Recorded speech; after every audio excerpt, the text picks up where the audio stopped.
Our story is his story. Every time we tell our story, we give honor and glory to God. Your story, no matter how spectacular or how ordinary you think it is a story about God's character. It is your eyewitness account of how God rescued you from sin and death through Christ and changed your life forever. When we share our story with others, we help them get to know what God is like and what he can do. This is my story. My story. My story. My story. My story. This is our story.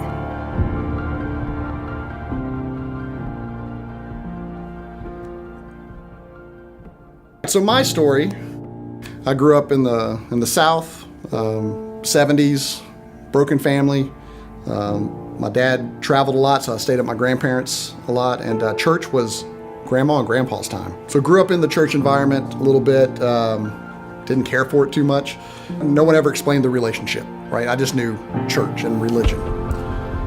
And then when I was about 40 years old, life changed, and my father-in-law passed away, and that was I'd lost people in my life, grandparents, friends, things like that.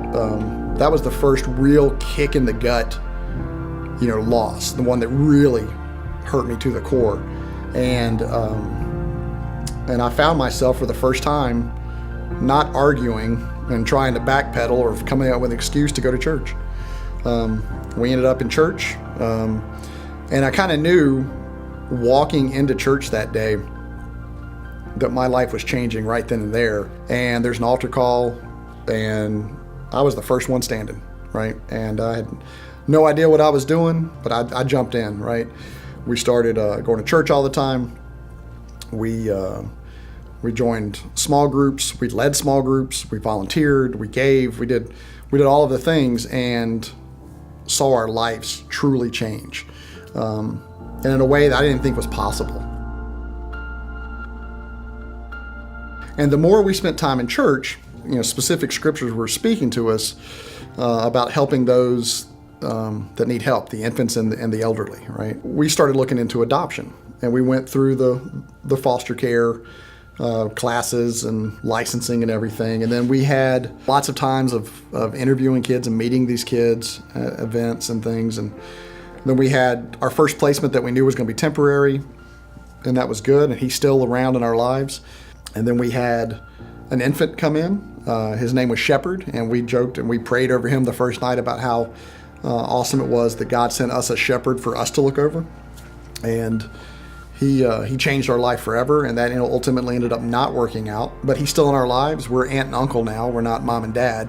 But God put him where he needed to be.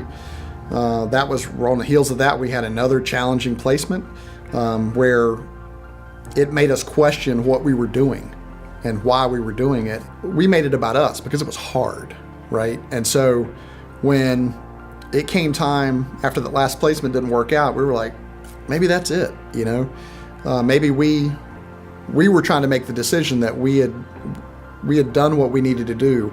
Maybe our story wasn't about us. Maybe our story was about those kids, and we had been here for those kids, and we had helped the 3 kids that we were intended to help, and that was it, right? That's kind of what we were thinking.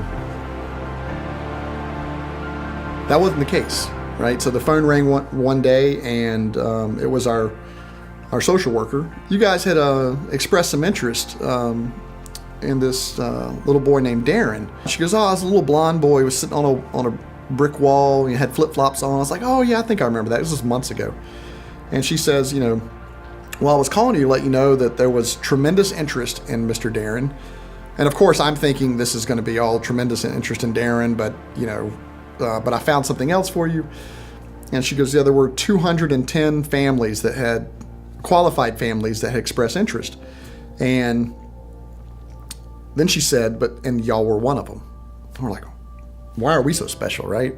I was like, okay, well, that's cool, because we'd been there before, and we'd sit around tables, and it got down between us and somebody else, and those kids had gone with somebody else. So we met Darren on a Wednesday. On that weekend, he came to visit, and 3 weeks later, he moved in with us.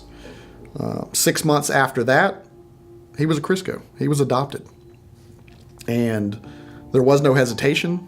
We knew the minute we met him that's what it took for us to get there. We were about to walk away from this whole process because it was just too hard to go through again. And had we done that, Darren wouldn't be in our life today, right? So that's our story, that's a story about adoption.